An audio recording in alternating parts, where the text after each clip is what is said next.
Hello good morning everyone. जैसे कि मैं के सुदर्शन आपके मेहमान IAS के यूट्यूब चैनल पे आप सभी का स्वागत करता हूं।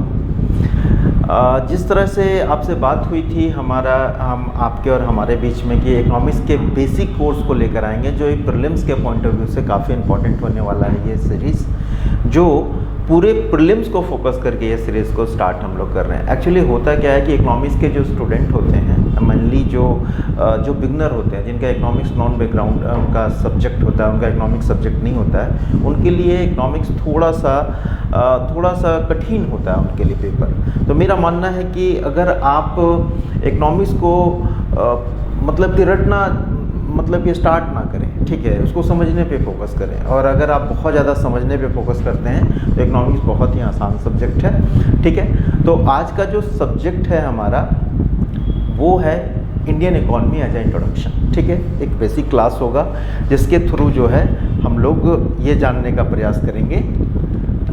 Just 1 minute.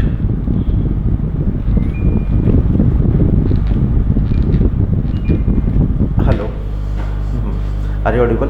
ठीक है, हम लोग ये जानने का प्रयास करेंगे कि आज इंडियन इकॉनमी के सीरीज़ में एज इंट्रोडक्शन में हम लोग क्या क्या पढ़ने वाले हैं। लेकिन उससे पहले कुछ स्टूडेंट्स को मैं ये बताना चाहता हूँ कि 2024 के मतलब कि नज़र में रखते हुए आप अगर इकोनॉमिक्स को पढ़ रहे हैं तो आपके लिए कुछ चैप्टर इंपॉर्टेंट है, जो मैंने आपके कुछ बूस्टर वाले फर्स्ट क्लास में आपको मैंने बताया था।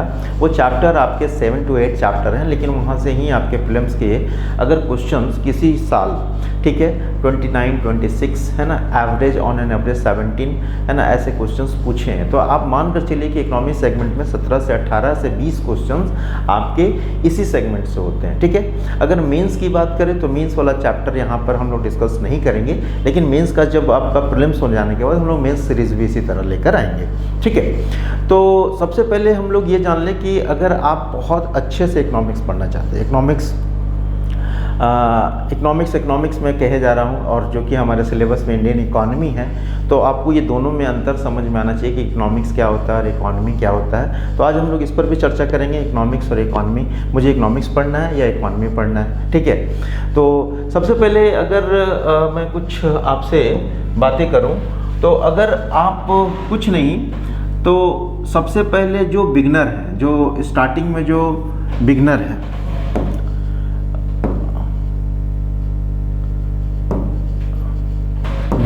ठीक है, जो स्टार्ट करना चाहते हैं पूरी तरीके से, तो सबसे पहले एक NCERT आप NCERT है ना, NCERT 11 क्लास का है ना, भारतीय अर्थव्यवस्था का विकास, ये NCERT तो आप जरूर पढ़ें। देखिए, इंडियन इकॉनमी जो है वो समझने से ज़्यादा भाषा के स्तर पर आपको कमांड करने की ज़रूरत है। अगर आपका भाषा पे पकड़ बहुत अच्छा होगा तो मेरा मानना है कि आपको इंडियन इकॉनमी समझने में कोई परेशानी नहीं होगा।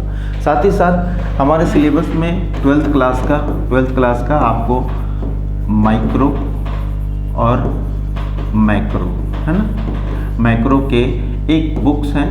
अगर आप माइक्रो का एक चैप्टर एटलीस्ट कम से कम फर्स्ट चैप्टर आप रीड करके इसको स्किप कर सकते हैं, लेकिन हमारे सिलेबस में क्या पढ़ना है, मैक्रो है ना, के अंदर ही सारे एक्टिविटी जो इंडियन इकॉनमी के हैं वो आपके इसके सिलेबस से रिलेटेड है। तो आप 11th क्लास का एक फर्स्ट NCERT जो भारतीय अर्थव्यवस्था का विकास है उसको आप पढ़ें।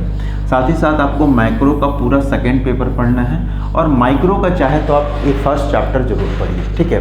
इससे क्या होगा, आपके अंदर जो इतनी आसान भाषा में NCERT ने जो मतलब कि क्लिष्ट शब्दों को, इकोनॉमिक्स के जो क्लिष्ट शब्द उसको बहुत ही आसान भाषा में समझाने का प्रयास किया है, तो मुझे नहीं लगता है कि इससे आसान भाषा कोई है या होगा, ठीक है। मेरा मानना है कि जब आप ये दोनों बुक्स का अध्ययन करेंगे तो आपको इकोनॉमिक्स में एक समझ विकसित हो जाएगा, जिससे आपको लगेगा कि नहीं, मैं इकोनॉमिक्स को जान पा रहा हूँ, ठीक है। तो देर ना करते हुए, है ना, बच्चों के लिए जो घड़ी थी हमारी और जो प्रतीक्षा था कि हमें क्या पढ़ना है, इकोनॉमिक्स पढ़ना है, इंडियन इकॉनमी पढ़ना है, उसके बारे में हम लोग चर्चा प्रारंभ करते हैं। ठीक है, जैसे क्लास से ही आपको पता होगा कि हमारे सिलेबस में क्या है, इंडियन इकॉनमी है, भारतीय अर्थव्यवस्था पढ़ना है। लेकिन आज दोनों में अंतर जानेंगे कि आखिर ये ऐसा क्या है जो बार बार मुझे इकोनॉमिक्स और इकॉनमी में अंतर समझ में नहीं आता है। ठीक है, तो देखिए अर्थशास्त्र, ठीक है, अर्थशास्त्र, ठीक है, यानी कि अर्थ का मतलब धन और शास्त्र का मतलब सिद्धांत, ठीक है, और अर्थ व्यवस्था, है ना, यहाँ पर भी अर्थ का मतलब धन और व्यवस्था का मतलब कार्य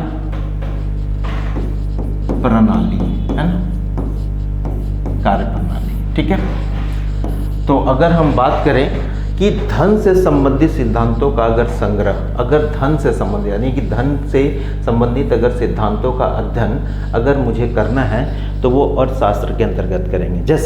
जैसे अगर धन किस सेक्टर के अंतर्गत, अगर पॉवर्टी है ना, अगर गरीबी है तो गरीबी किस हद तक है, किस सिद्धांत तक उसका मतलब कि एलोकेशन से या उसके प्रभाव कहाँ तक है, इसकी चर्चा जो है हमें मतलब कि अर्थशास्त्र में किया जाता है। अगर मैं देखूं कि अर्थशास्त्र के अंदर प्रभावों की बात करता है ना, तो ये कहाँ तक कितना प्रभाव डाल रहा है, अगर ये सैद्धांतिक पक्ष के अनुसार अगर हम अध्ययन कर रहे हैं तो हम लोग कहते हैं कि हम लोग अर्थशास्त्र का अध्ययन कर रहे हैं। जैसे किसी का अगर यूपीएससी में अगर इकोनॉमिक्स एज अ ऑप्शनल है तो ये पूरे सिद्धांत का हम लोग वो चर्चा करते हैं कि किस सेक्टर में क्या सिद्धांत लागू करने से वो सेक्टर का प्रभाव कम हो सकता है या ज़्यादा हो सकता है। लेकिन उसी प्रभाव को अगर व्यवस्थित रूप से, ठीक है, यानी कि कार्य प्रणाली में अगर इम्प्लीमेंट यानी व्यवहारिक रूप में अगर इम्प्लीमेंट करें तो हम उस मतलब कि उस व्यवस्था को हम लोग अर्थव्यवस्था कहते हैं, है ना। इसमें मुख्य सेंटर में क्या है, धन है ना, और धन की जो भूमिका है अपने आप में ये बहुत ही महत्वपूर्ण है कि धन का कार्य प्रणाली किस प्रकार से आवंटित हो। ठीक है, अब जरा सोचिए कि अर्थशास्त्र और अर्थव्यवस्था में अंतर क्या है। ठीक है, अर्थशास्त्र में एक एग्जाम्पल मतलब परिभाषा बना रहा हूँ कि धन का वो सिद्धांत है ना, एक ऐसी कार्य प्रणाली, ठीक है, एक ऐसा सिद्धांतों का संग्रह है जिसमें हम लोग अर्थशास्त्र का हम लोग अध्ययन करते हैं। एक सैद्धांतिक विचारधारा है और इसी का एक व्यवहारिक विचारधारा हमारा क्या होगा, अर्थव्यवस्था होगा। राइट, तो चलिए अब हम लोग स्टार्ट करते हैं, है ना। अर्थव्यवस्था का परिचय, अर्थव्यवस्था का परिचय क्या कहता है, ये दो शब्दों से मिलकर बना है ना, अर्थ एवं व्यवस्था। अर्थ का मतलब तात्पर्य मुद्रा से है और व्यवस्था का तात्पर्य एक स्थापित कार्य प्रणाली से है, मतलब एक ऐसी स्थापित कार्य प्रणाली जिसमें, है ना, महत्वपूर्ण भूमिका मुद्रा का यानी धन का है। ठीक है, और इस कार्य प्रणाली के तहत किस किस सेक्टर को कितना मतलब कि अलॉटमेंट हो सकता है, इसके बारे में, उस पर कितना हम लोग अचीव कर सकते हैं उसके बारे में अगर हम एक शब्द में इकॉनमी को समझाना चाहें तो देखिए संसाधन जो है वो सीमित है। राइट, संसाधन सीमित है लेकिन जो मांग है वो असीमित है। तो असीमित मांग को सीमित संसाधन, है ना, सीमित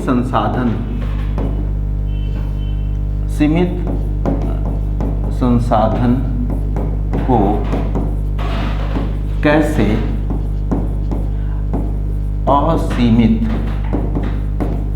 सीमित मांग द्वारा पूरा किया जाता है।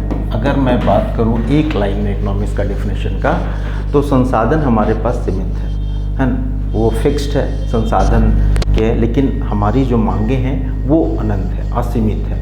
लेकिन उसी असीमित मांग को सीमित संसाधन से कैसे पूरा करने की जो कार्य प्रणाली होती है उसे हम लोग अर्थव्यवस्था कहते हैं। समझे, अर्थव्यवस्था का संबंध किसी देश की समस्त आर्थिक गतिविधियों से है।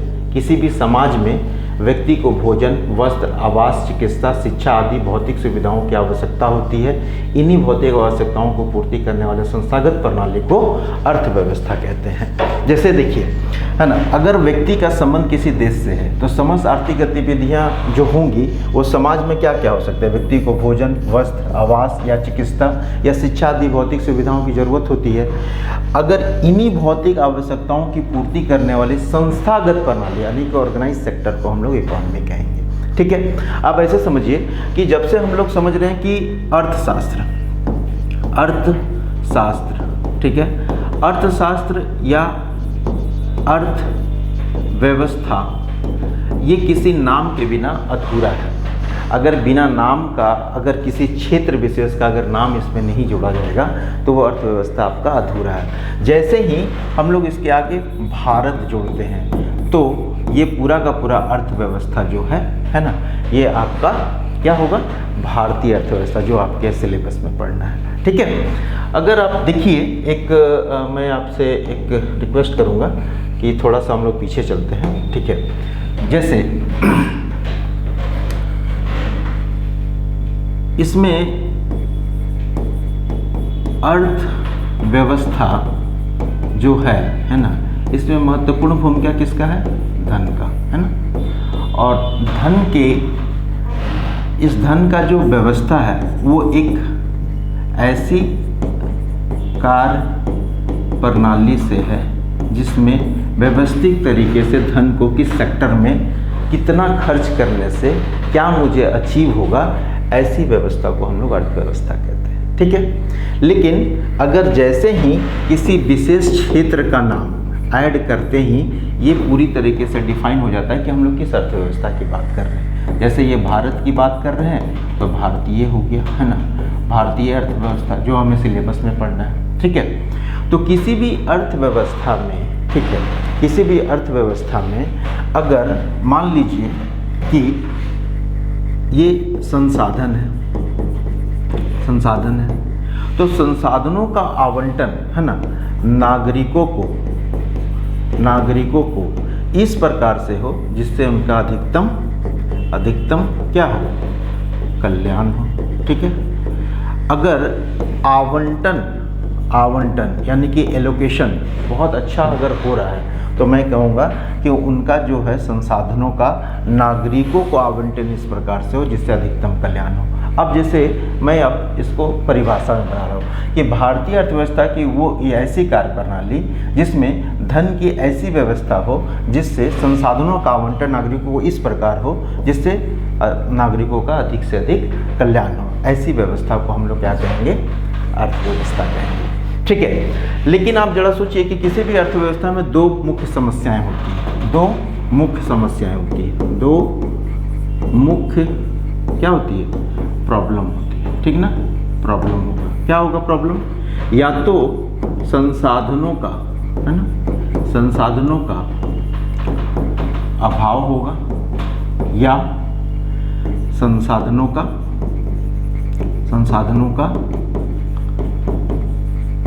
आवंटन होगा। ठीक है, अब जरा सोचिए कि अगर समस्या से अगर बचना है, ठीक है, तो उसके लिए सिंपल सा कॉन्सेप्ट क्या है कि अगर मेरे पास संसाधन नहीं है तो मैं किसी दूसरे देश से क्या कर लूँगा, आयात कर लूँगा, है ना, यानी कि इंपोर्ट कर लूँगा, और इंपोर्ट के द्वारा ये संसाधन पूरा तो हो सकता है। लेकिन अगर जरा सोचिए कि अगर संसाधनों का आयात करने के बाद भी, है ना, ये अभाव तो कम हो गया, है ना, लेकिन आवंटन अगर अच्छे प्रकार से नहीं हुआ तो क्या ये अर्थव्यवस्था की कार्यप्रणाली सुचारू रूप से चल पाएगी, बिल्कुल नहीं चल पाएगी।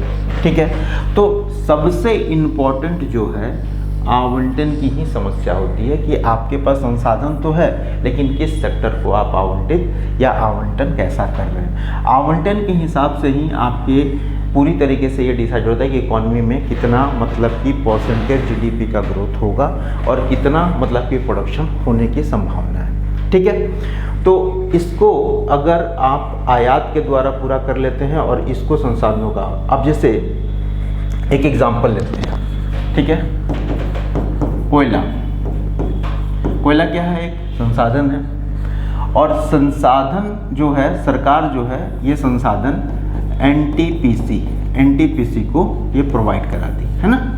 इसके बदले में क्या हुआ, आवंटन किया यानी कि एलोकेशन किया। तो गवर्नमेंट को आपको भी पता है ना, सरकार धर्म कर्म के लिए बैठी नहीं है। एनटीपीसी ने इनको क्या दिया, मनी, है ना। अब एनटीपीसी क्या बना रही है, बिजली, ठीक है। और बिजली जो है वो कहाँ पे, नागरिकों को अगर दे रही है तो उसका क्या हो रहा है, अधिकतम कल्याण हो रहा है, ठीक है। अब ऐसे सोचिए कि अगर एनटीपीसी जो है ना, वो नागरिकों को अगर बिजली दे रहा है तो इसके बदले में क्या चार्ज कर रही है, मनी, है ना, मनी। और मैंने आपको पहले ही कहा था कि हमारे अर्थव्यवस्था में है ना, धन का मुख्य केंद्र जो है, मुद्रा जो है मुख्य केंद्र में है ना। धन जो है वो मुख्य रूप से इस अर्थव्यवस्था के चारों इर्द गिर्द घूमते रहती है, ठीक है। तो ऐसे आवंटन की जो प्रणाली है, अगर ये आवंटन पूरी अच्छे तरीके से अगर एनटीपीसी को नहीं होता तो क्या नागरिकों का कल्याण हो पाता, नहीं हो पाता। यानी ये बिजली प्रोडक्शन हो पाता, नहीं हो पाता। इसलिए आवंटन का जो मतलब कि है वो बहुत ही अच्छे तरीके से करना पड़ता है, ठीक है। तो इसके अंतर्गत अगर आप देख लिया कि धन जो है, ठीक है। अब आपका नेक्स्ट, अर्थव्यवस्था के प्रकार, ठीक है। अर्थव्यवस्था के प्रकार क्या है, अर्थव्यवस्था के प्रमुख प्रकारों का वर्णन निम्नलिखित तरीके से किया जा सकता है। नियंत्रण के आधार पर वर्गीकरण, नियंत्रण के आधार पर मतलब कि समाजवादी अर्थव्यवस्था क्या है, पूंजीवादी अर्थव्यवस्था क्या है और मिश्रित अर्थव्यवस्था क्या है, ठीक है।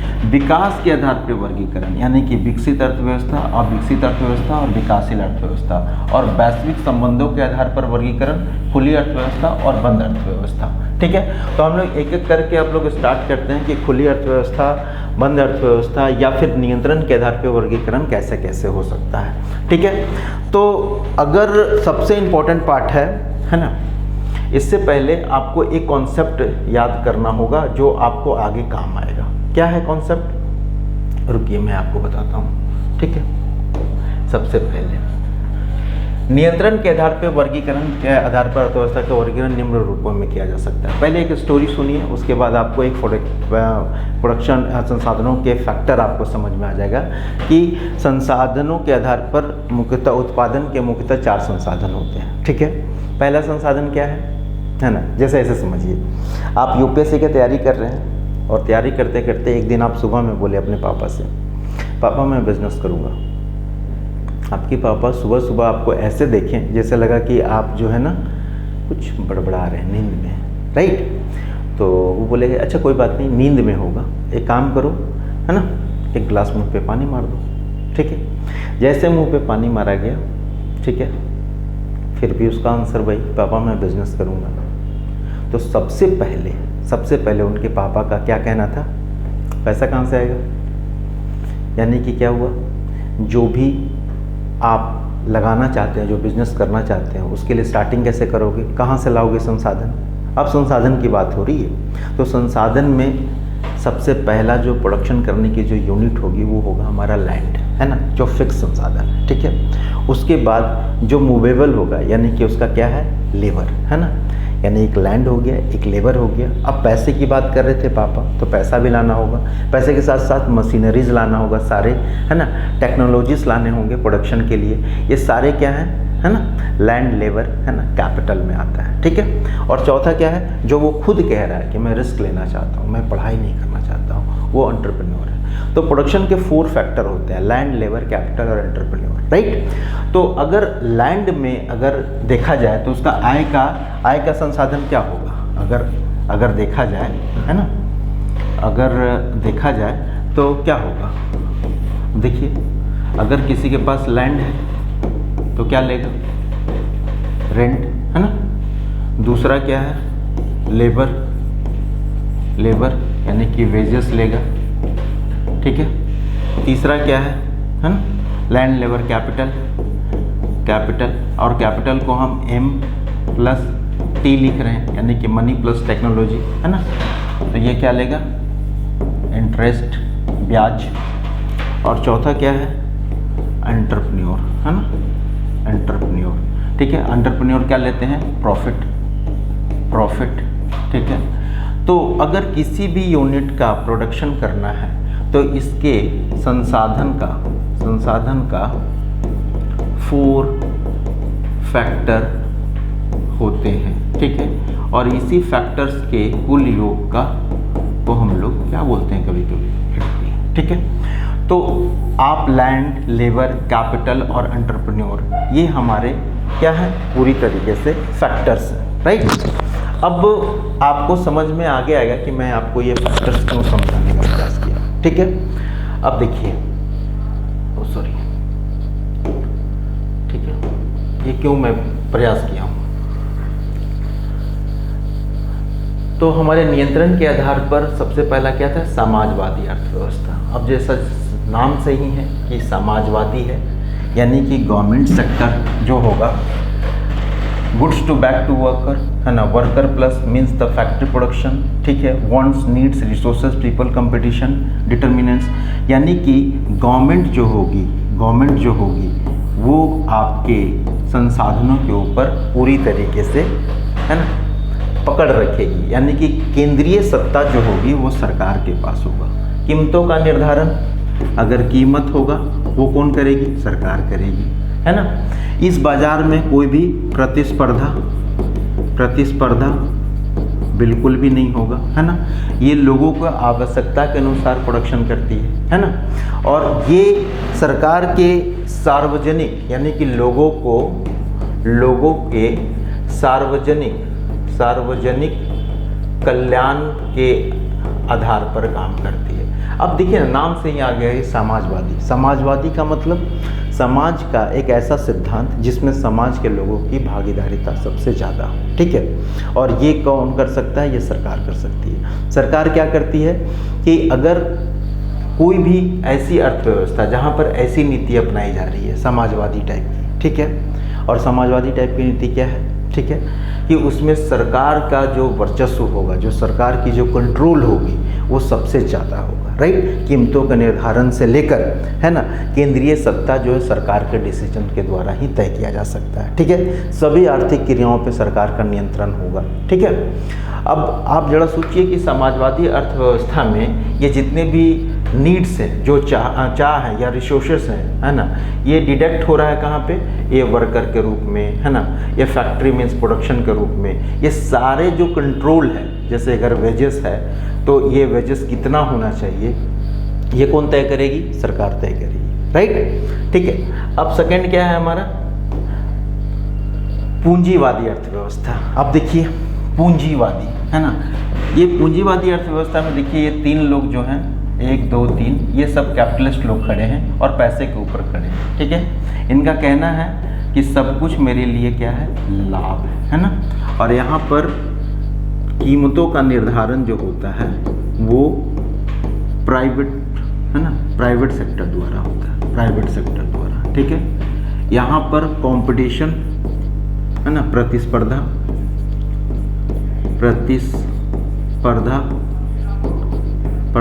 पूरा होता है, ठीक है।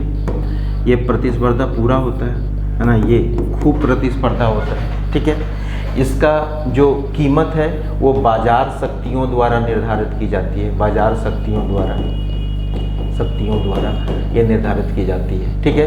ये लेजस फेयर की नीति का पालन करते हैं। लेजस फेयर क्या होता है भाई, लेजस फेयर का नीति का मतलब होता है मुझे छोड़ दो अकेला, है ना। यानी कि इनका कहना है कि बाजार जो मार्केट है ना, वो अगर डिमांड, है ना, डिमांड अगर कम करेगी तो मैं अपना रेट कम कर लूँगा, और डिमांड अगर ज़्यादा करेगी तो मैं रेट अपना बढ़ा लूँगा। यानी कि बाजार जो है अपने आप को कंट्रोल करने की कैपेसिटी रखती है, ठीक है। इसके जनक एडम स्मिथ थे, जो फादर ऑफ इकोनॉमिक्स हैं, ठीक है। ये इकोनॉमी के जनक है। उनका कहना है कि मुझे अकेला छोड़ दो, मुझे पे कंट्रोल बिल्कुल भी मत करो, है ना। अगर वो कीमत का निर्धारण अगर आप भी कंट्रोल करने लगोगे तो पूंजीपतियों का क्या होगा, उनका सिर्फ और सिर्फ मकसद क्या होता है, लाभ कमाना, ठीक है। जैसे यूके और यूएसए जैसे जो अर्थव्यवस्था है वो कैपिटलिस्ट इकोनॉमी का उदाहरण है, राइट। अब इसमें क्या है ना, इसमें क्या है, प्रतिस्पर्धा तो खूब होती है, प्रतिस्पर्धा खूब होती है। इसको ही हम लोग कहते हैं मुक्त अर्थव्यवस्था, यानी फ्री इकोनॉमी, ठीक है। इसमें कोई झंझट नहीं है, प्राइवेट सेक्टर का वर्चस्व होता है। प्राइवेट सेक्टर इसको क्या करते हैं, पूरी तरीके से अपने कंट्रोल में रखते हैं, और वो वेजेस से लेकर अपने कंट्रोल मैनेजमेंट, है ना, ईच एंड एवरीथिंग वो डिसीजन मेकर होते हैं। तो ऐसी इकोनॉमी को हम लोग कहते हैं पूंजीवादी अर्थव्यवस्था, राइट, है ना। अब सबसे जो फेवरेट टॉपिक है आपका वो है मिश्रित। मिश्रित मतलब मिला जुला, है ना। सरकार का भी इसमें इन्वॉल्वमेंट होना चाहिए और प्राइवेट सेक्टर का भी इन्वॉल्वमेंट होना चाहिए। यानी कि सरकार जो क्या कार्य करती है, कल्याणकारी योजनाओं को प्रतिपादन करती है, यानी कल्याणकारी स्टेप उठाती है, और फिर प्राइवेट सेक्टर क्या करती है, वो लाभ का पर्पस से काम करती है। तो मिश्रित अर्थव्यवस्था में दोनों का मिला जुला रूप है, यानी कि सरकार के कल्याणकारी योजनाओं के द्वारा गरीबों का भला हो और प्राइवेट सेक्टर के कीमतों के निर्धारण की वजह से, है ना, मतलब पूंजीपतियों का भला हो। कहने का मतलब एक ऐसी व्यवस्था जहाँ पर दोनों का, है ना, सरकार और प्राइवेट सेक्टर दोनों का अगर मिश्रित रूप से अगर किसी व्यवस्था को संचालित किया जा रहा है तो ऐसी अर्थव्यवस्था को हम लोग मिश्रित अर्थव्यवस्था कहते हैं, ठीक है। अब देखिए मिश्रित अर्थव्यवस्था का देखिए मिक्स्ड इकोनॉमी क्या है, production, regulation, private sector, government sector, ठीक है। अब देखिए रेगुलेशन क्या किया, देखिए इस पिक्चर से समझिए। रेगुलेशन मेड बाई कौन कर रहा है, सरकार, और प्रोडक्शन ऑन बाई कौन कर रहा है, प्राइवेट। इस अर्थव्यवस्था में सरकार क्या बोली, देखो भी ऐसा है कि आप प्रोडक्शन करो, प्रोडक्शन करने में मना नहीं है, बाजार जितना डिमांड है उसके अनुसार आप प्रोडक्शन करो, ठीक है। लेकिन रेगुलेशन हमारा होगा, ठीक है, रेगुलेशन हमारा होगा। अगर रेगुलेशन के दौरान मैं ही सब कुछ तय करूंगा कि कैसे होगा, ऐसे नहीं हो कि आप प्रोडक्शन के एवज में आप जो है किसी समय जो मेरा जो लक्ष्य है, जो कल्याणकारी योजनाओं को प्रतिपादन करना है इकोनॉमी में, जो मतलब नीचे तबके के लोग हैं उनका भी भला करना है, तो ऐसे लोगों के लिए आप तो सिर्फ लाभ के पर्पज़ से काम करेंगे। तो अगर आप प्रोडक्शन मोर एंड मोर करेंगे, किसी समय अगर आपका डिमांड ज़्यादा बढ़ जाता है तो आप उसका रेट ज़्यादा ले सकते हैं। तो रेगुलेशन हमारे पास होना चाहिए, ठीक है। जैसे आप एक छोटा सा उदाहरण ले लीजिए मेक इन इंडिया का, मेक इन इंडिया, है ना, इंडिया। अब देखिए आप इसको एक साथ पढ़ रहे हैं, मेक इन इंडिया, मैं पढ़ रहा हूँ इंडिया में मेक करो, इंडिया में क्या करो, मेक करो, यानी कि भारत की धरती पे, है ना, आप कुछ भी आओ और मतलब कि यूनिट स्टार्ट करो, मैन्युफैक्चरिंग यूनिट, ठीक है। रेगुलेशन किसके पास होगा, मेरे पास होगा, ठीक है।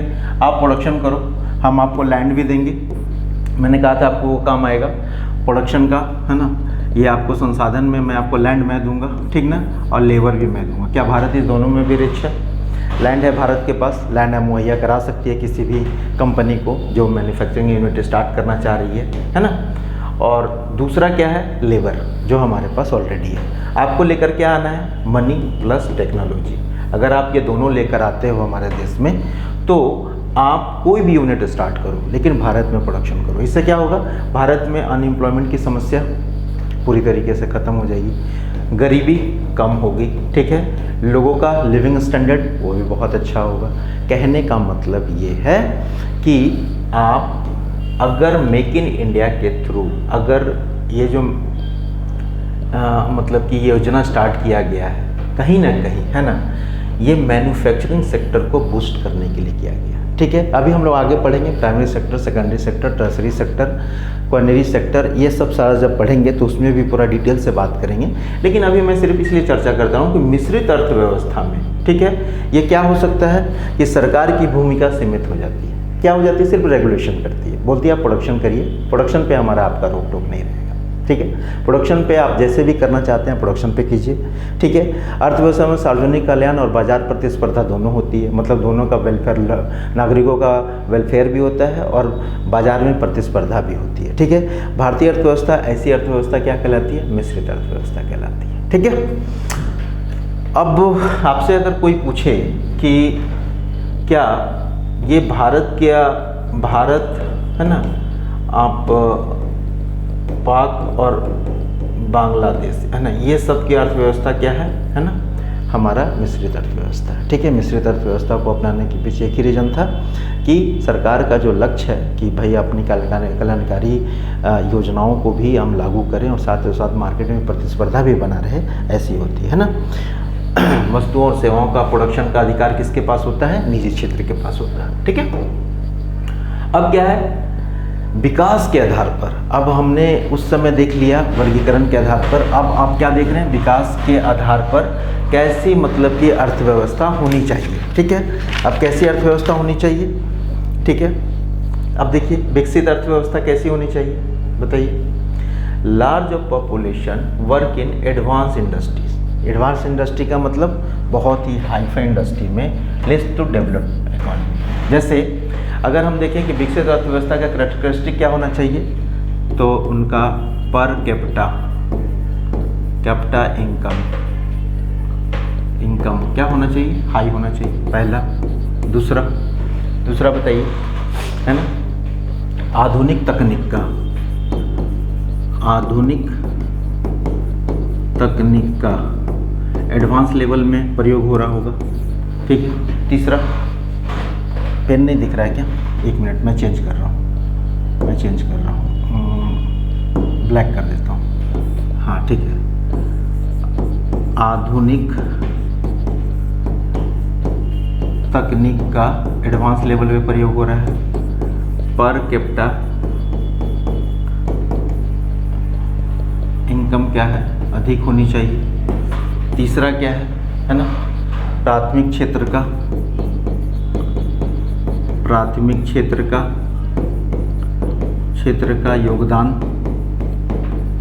योगदान सबसे कम लिस्ट होना चाहिए। ठीक है, संसाधनों का पूर्ण दोहन होना चाहिए, यूटिलाइज होना चाहिए। ठीक है, तो अगर मैं कहूँ कि विकसित अर्थव्यवस्था ऐसी अर्थव्यवस्था है जिसमें वहाँ के लोगों का पर कैपिटा इनकम बहुत ही हाई होना है, आधुनिक तकनीकों का विद्यमान होना, प्राथमिक क्षेत्रों की निर्भरता कम होना, संसाधनों का पूर्ण दोहन होना। ठीक है, और सुदृढ़ मतलब कि गुड इंफ्रास्ट्रक्चर विद्यमान होना। ये 5 कैरेक्टरिस्टिक्स ऐसे हैं, जो विशेषताएं हैं जो विकसित अर्थव्यवस्था की श्रेणी में डेवलप्ड इकोनॉमी की परिभाषा को परिभाषित करता है। जैसे अगर वहाँ के लोगों का अगर पर कैपिटा इनकम अच्छा होगा, इसका मतलब वहाँ के लोगों का लाइफ एक्सपेक्टेंसी, है ना, यानी कि जीवन प्रत्याशा भी अधिक होगा, है ना, उनकी हेल्थ की समस्या भी अच्छा होगा, है ना, हेल्थ गुड कंडीशन में होगा। और जब ऐसे लोग होंगे तो ये इकोनॉमी के अनुसार, है ना, इकोनॉमी के अनुसार वो ह्यूमन कैपिटल के श्रेणी में आते हैं, और ऐसे ह्यूमन इकोनॉमी में प्रोडक्शन के पार्ट होते हैं, यानी कि उत्पादक श्रेणी में होते हैं। ठीक है, तो ऐसे लोगों से इकोनॉमी क्या होती है? बूस्ट होती है। ठीक है, तो ऐसी व्यवस्था अगर किसी इकोनॉमी में आपको दिखे कि जिसका पर कैपिटा इनकम उस देश का अधिक है ना, आधुनिक तकनीकों का बहुत ज़्यादा उपयोग किया जा रहा है, प्राथमिक क्षेत्र की निर्भरता कम है, ठीक है, संसाधनों का पूर्ण दोहन किया जा रहा है और गुड इंफ्रास्ट्रक्चर्स डेवलप्ड है वहाँ पे, तो ऐसी अर्थव्यवस्था को हम लोग क्या कहेंगे? विकसित, यानी कि डेवलप्ड इकोनॉमी। राइट, अब सेकंड क्या है हमारा? विकासशील अर्थव्यवस्था। ठीक है, डेवलपिंग इकोनॉमी। इसका उदाहरण क्या हो सकता है? जैसे आपने अभी देखा है, क्या हो सकता है? जैसे अगर पर कैपिटा इनकम अगर वहाँ अधिक था तो यहाँ पे क्या होगा? मॉडरेट यानी कि मध्यम स्तर का होना चाहिए। ठीक है, दूसरा क्या होना चाहिए? दूसरा क्या होना चाहिए? संसाधनों का दोहन पूर्ण रूप से नहीं हुआ हो। ठीक है, प्राथमिक यानी कि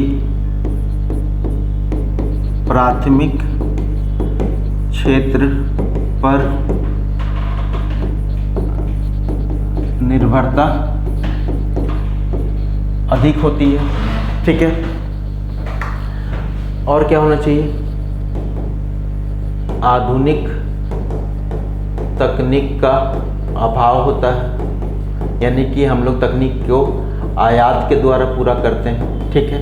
यानी कि भारत में आपको मैं बता रहा था ना कि अगर इसी तकनीक को, अगर मैन्युफैक्चरिंग यूनिट को अगर भारत में लाना है तो आपको मेक इन इंडिया, है ना, मेक इन इंडिया की योजना को लागू जो करने का उद्देश्य है सरकार का, कहीं ना कहीं इस क्षेत्र को डेवलप करने का पार्ट है।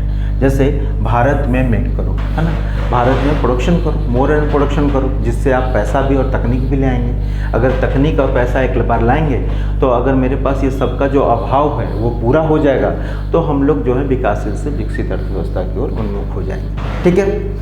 अब क्या है आधारभूत संरचना का, आधारभूत यानी कि गुड इंफ्रास्ट्रक्चर्स का अभाव है, इंफ्रा का अभाव है, यानी कि कहीं ना कहीं मुझे इसका भी पूरा करना है। तो गुड इंफ्रास्ट्रक्चर्स को पूरा करने के लिए हमें क्या करना होगा, मोर एंड मोर, है ना, मोर एंड मोर क्या करना होगा, मैन्युफैक्चरिंग यूनिट्स और बहुत अच्छे टेक्नोलॉजी पे काम करने होंगे, ठीक है। नो डाउट भारत अभी काम कर रहा है ना, भारत बहुत जल्द ही हमारी इकॉनमी जो है विकासशील से विकसित अर्थव्यवस्था की ओर उन्मुख है ना, और धीरे धीरे ये हमारा कंप्लीट भी हो जाएगा, ठीक है।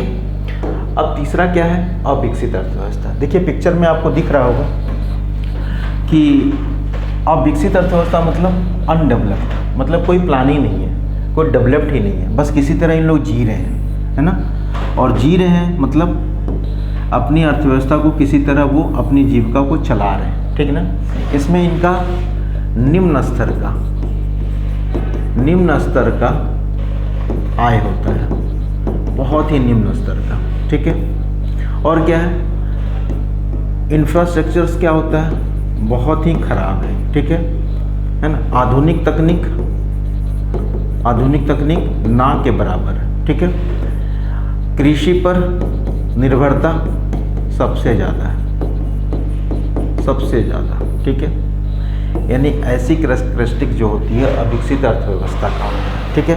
तकनीकी रूप से पिछड़े हुए हैं, ठीक है ना। प्राथमिक क्षेत्र पर अधिकांश लोग निर्भर है। गरीबी और बेरोजगारी का मतलब कि गरीबी और बेरोजगारी का जो स्तर है वो बहुत ही हाई है, ठीक है, बहुत ही उच्च लेवल पर है। तो जब ऐसी अर्थव्यवस्था का आपसे जिक्र किया जाए तो आप पूरी तरीके से ये कह सकते हैं कि आपकी जो अर्थव्यवस्था है वो, है ना, अल्प विकसित अर्थव्यवस्था का विशेषता है, ठीक है। इस विशेषता में देखिए किस तरह से झुग्गी झोपड़ी बने हुए हैं, किसी तरह काम चल रहा है ना, किसी तरह काम चल रहा है, नॉन ऑन मतलब कि कोई प्लान ही नहीं है, ठीक है ना। उनका आय का स्तर इतना कम है कि वो किसी तरह अपनी जीविका को चला रहे हैं। गरीबी और बेरोजगारी के जाल में ऐसे फंसे हुए हैं जिससे उनकी इकॉनमी, उनके देश की इकॉनमी जो है वो पूरी तरीके से अविकसित की श्रेणी में, ठीक है, ठीक है। दूसरा क्या है, देखिए ये यूपीएससी में एक बार क्वेश्चन पूछा था, एक बार नहीं इवन 2 बार पूछा था क्वेश्चन कि क्लोज्ड इकोनॉमी किसको कहते हैं, ठीक है। तो क्लोज्ड इकोनॉमी में ऐसी इकोनॉमी है ना, ऐसी इकोनॉमी जिसमें आयात और निर्यात की अनुमति नहीं होती है, ठीक है। ऐसे देश न दूसरे के देश के साथ निर्यात करते हैं और ना ही आयात करते हैं, ठीक है। और नो इंपोर्ट और नो एक्सपोर्ट की जब विचारधारा अगर कोई कंट्री अपनाती है तो वो कहीं ना कहीं संरक्षणवादी, है ना, संरक्षणवादी नीति का पालन करती है। अब मान लीजिए कि ये पालन करती क्यों है, क्योंकि एक संरक्षणवादी नीति के तहत एक तो ये है कि मुझे आयात निर्यात करने दूसरे देश से कोई मतलब नहीं है, ठीक है। वो डिक्टेटरशिप जैसे नॉर्थ कोरिया को देख लो आप। लेकिन अगर ये नीति अभी हाल फिलहाल में आप चीन के नज़र में देखे होंगे कि संरक्षणवादी नीति को पालन किया था। संरक्षणवादी नीति का मतलब क्या हो गया कि वो अपने देश का जो प्रोडक्शन है या जो प्रोडक्ट है ना, वो दूसरे देश में नहीं देना चाहता। क्यों? क्योंकि उसके ही देश में उसका खपत ज़्यादा है। अगर वो अपने देश से दूसरे देश में अगर दे दिया, निर्यात कर दिया, तो उस देश के लोगों का, है ना, डिमांड ही नहीं पूरा होगा। तो वो अपने डिमांड को पूरा करने के लिए और कुछ दिन के लिए नीति का पालन करने के लिए, निर्यात अपने बढ़ाने के लिए, कि अगर मैं अब कोई प्रोडक्शन को नहीं दूंगा, है ना, कोई ये नहीं दूंगा, या फिर, है ना,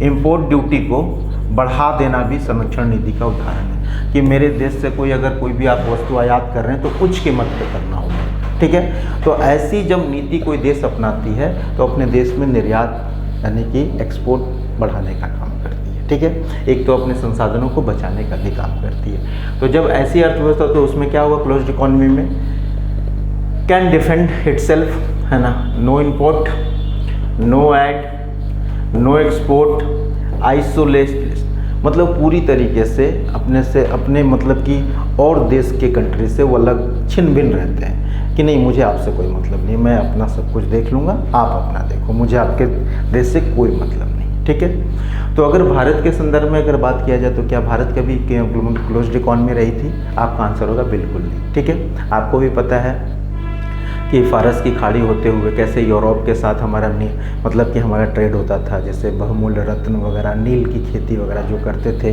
कच्चे माल का आयातक बन चुका था, है ना, कच्चे माल का एक्सपोर्टर बन चुका था भारत, है ना, और उन्हीं देशों में जो बना हुआ प्रोडक्ट था उसका इंपोर्टर बन चुका था भारत। मतलब कहने का मतलब जो था, वो चीज़ जो है पहले जो था वो कहीं ना कहीं हमारे पास जो था आयात निर्यात तो पहले भी होता था, लेकिन अब एक्सपोर्ट इंपोर्ट का खुलापन यानी कि आयात निर्यात का दायरा जो है वो बढ़ गया। कभी भी हमारा भारत क्लोज्ड इकोनॉमी की श्रेणी में नहीं रहा। ठीक है, अब दूसरा क्या है, खुली अर्थव्यवस्था। ऐसी अर्थव्यवस्था जहाँ पर मार्केट इकोनॉमी ओपन है, फ्री है, कोई रिस्ट्रिक्शन होता है लेकिन बहुत ही कम पे, इम्पोर्टिंग है, सर्विसेज है, ठीक है, लेबर, ये सारे चीज़ जो है ओपन एक दूसरे देश के साथ, यानी कि इम्पोर्ट और एक्सपोर्ट का, है ना, एक्सपोर्ट का अनुमति खूब होता है इसमें, है ना, एक देश के साथ दूसरे देश का, है ना, दूसरे देश के साथ तीसरे देश का, और तीसरे देश के साथ चौथे देश का, है ना, कुछ ना कुछ प्रोडक्शन जो आपके देश में ज़्यादा सरप्लस प्रोडक्शन हो रहा है वो दूसरे देश के बीच में आप शेयर कर सकते हैं, और दूसरे देश के प्रोडक्शन को आप तीसरे देश के साथ शेयर कर सकते हैं। ठीक है, दिख रहा है?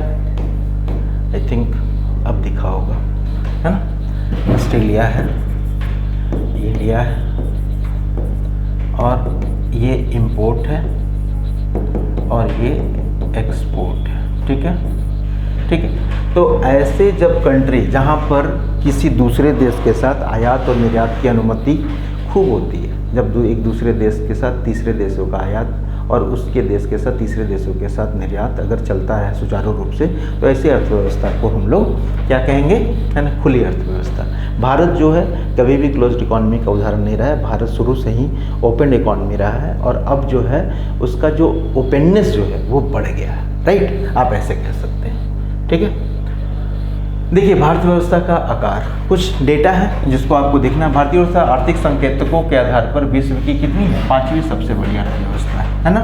ये 2021 के अनुसार है। क्रय शक्ति क्षमता यानी कि परचेजिंग पावर पैरिटी के आधार पर भारतीय अर्थव्यवस्था यूएसए और चीन के बाद तीसरी सबसे बड़ी अर्थव्यवस्था है, तीसरी सबसे बड़ी अर्थव्यवस्था है। ठीक है, संयुक्त राष्ट्र के यूनाइटेड नेशन की संस्था अपटांट के अनुसार, ठीक है, ट्रेड एंड डेवलपमेंट की विश्व रिपोर्ट 2001 के अनुसार भारत विश्व का 5वीं सबसे बड़ी विदेशी निवेश प्राप्त करता है, यानी कि एफडीआई रिसीवर है ना, एफडीआई रिसीवर है। भारत को वर्ष 2021 में 83.57 बिलियन डॉलर का निवेश प्राप्त हुआ, जो 2020 की तुलना में 19 बिलियन डॉलर अधिक है। ये सबसे रिकॉर्ड बिट है हमारे भारत के लिए, जो 21-22 के आपके वित्तीय साल में जो है ना 83.57 बिलियन डॉलर जो है वो निवेश भारत में आया है ना। और सबसे ज़्यादा निवेश कहाँ से आया है, सबसे ज़्यादा निवेश बताइए कमेंट में करके, ये आपके लिए क्वेश्चन है। मलेशिया या सिंगापुर या मॉरिशस, मॉरिशस, अच्छा चलिए मलेशिया छोड़ दीजिए, मॉरिशस या सिंगापुर, ये कमेंट में करके बताइएगा आप। ठीक है, ठीक है, ये सबसे पहले भारत के वर्ष 2021-22 में $83.57 बिलियन का निवेश प्राप्त हुआ, जो 2020 की तुलना में आपको $19 बिलियन अधिक है ना। यानी कि सबसे रिकॉर्ड बीट अगर निवेश प्राप्त हुआ है तो हमें 20 है ना, मे बी 21 और 22 के वित्तीय वर्ष में। ठीक है, और आप जरा सोचिए क्रय शक्ति क्षमता, यानी कि हम लोग को खरीदने की जो शक्ति है ना, हम लोग खरीदारी करने में है ना तीसरी अर्थव्यवस्था बन चुके हैं, है ना। मतलब कि क्रय का मतलब शक्ति, परचेजिंग पावर पैरिटी मतलब है ना, ये जो हमारा जो है शक्ति जो क्षमता दिखाता है वो तीसरी है, राइट है ना। अब चलिए चौथा क्या है, अर्थशास्त्र एवं अर्थव्यवस्था में अंतर। देखिए मैंने आपको स्टार्टिंग क्लास में ये बताया था, ज़्यादा नहीं थोड़ा सा समझ लीजिए। अर्थशास्त्र अंग्रेजी शब्द इकोनॉमिक्स का हिंदी रूपांतरण है, क्योंकि ग्रीक भाषा में से इकोनोमिया शब्द से उत्पन्न हुआ। अर्थशास्त्र के जनक एडम स्मिथ है ना।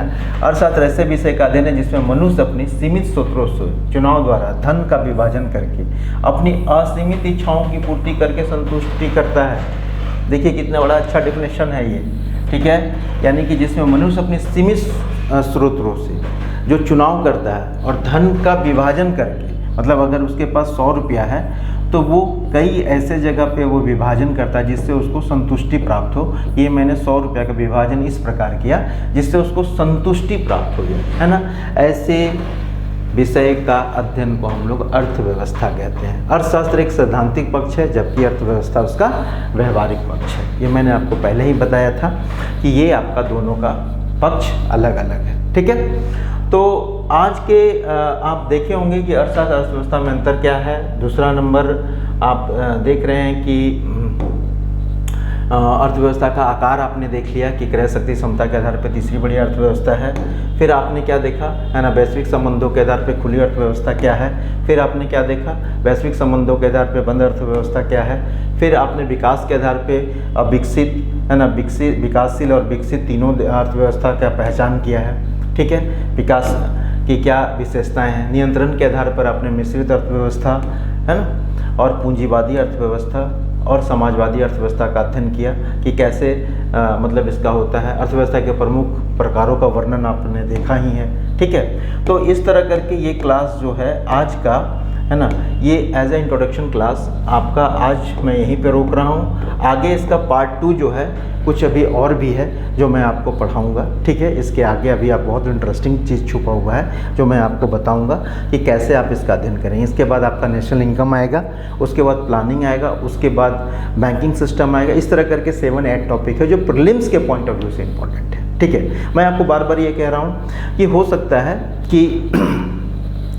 कि हमारे मतलब कि अगर आपको समझ में नहीं आया तो प्लीज़ आप मुझे कमेंट करके बताएं कि ये सेगमेंट समझ में नहीं आया। मैं दोबारा कोशिश करूंगा आपको एक्सप्लेन करने का, ठीक है। तो आपसे रिक्वेस्ट ये है कि आप मुझे सजेस्ट करते रहें कि मैं कैसे मतलब कि इसको इम्प्रूव करूं और कैसे आपके लिए और भी अच्छे तरीके से आसान भाषा में इकोनॉमिक्स को और भी समझा सकूँ। देखिए इकोनॉमिक्स क्या होता है कि अगर आप इसको रटना स्टार्ट करेंगे तो आप उससे हटना स्टार्ट करेंगे। इकोनॉमिक्स को रटिएगा मत, इकोनॉमिक्स को समझने का प्रयास कीजिए। इकोनॉमिक्स एक ऐसा विषय है जो टेक्निकलिटी मांगता है, डिसिप्लिन मांगता है ना।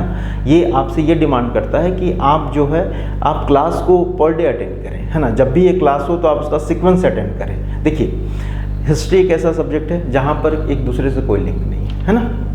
अब वैदिक काल का लिंकक जो है ना, वो औरंगजेब से नहीं है, ठीक है। और औरंगजेब का जो है 1857 की क्रांति से थोड़ा मोड़ा है लेकिन उतना नहीं है, ठीक है। लेकिन अगर उसमें चल सकता है कि अगर आप पिछला मेडिवल नहीं किए हो तो मॉडर्न से आपका काम चल जाएगा। लेकिन इकोनॉमिक्स में अगर आप सोचोगे कि मैं स्टार्टिंग का क्लास में मिस कर दूं और डायरेक्ट नेशनल इनकम समझ लूं तो ये पॉसिबल नहीं। आपको स्टार्टिंग के बेसिक कॉन्सेप्ट नहीं पता होगा तो आपको नेशनल इनकम कभी नहीं समझ में आएगा। तो मेरा मानना ये है कि आप कोशिश कीजिए कि इसको कंप्लीट तरीके से, अगर आपको इकोनॉमिक्स को 8 चैप्टर को आपको मतलब कि रीड करना है, देखना है यूट्यूब पर कि कैसे मतलब कि इसको समझ सकते हैं, आसान भाषा में हम कैसे समझ सकते हैं इकोनॉमिक्स को। देखिए अमूमन होता क्या है कि अर्थव्यवस्था को समझते समय या पढ़ाते समय किसी टीचर के द्वारा ऐसा भी हो सकता है कि वो बहुत ही क्लिष्ट भाषा में आपसे बात करें, ठीक है। एक किताबी लैंग्वेज होता है, लिखवाते समय तो मैं किताबी लैंग्वेज ही लिखवाऊंगा आपको, लेकिन समझाते समय मैं कई ऐसे उदाहरण से मैं आपको समझा सकता हूँ जिससे आपको ये चैप्टर पूरी तरीके से क्लियर हो जाए, ठीक है। ओके, आज के लिए धन्यवाद, थैंक यू, है ना। जो भी है ना, कल के क्लास में हम लोग बात करेंगे इससे आगे कि इससे आगे हम लोग बात करेंगे अर्थव्यवस्था में अंतर तक हो गया था, इसके आगे हम लोग कल की क्लास को कंटिन्यू करेंगे, ठीक है। Okay, thank you.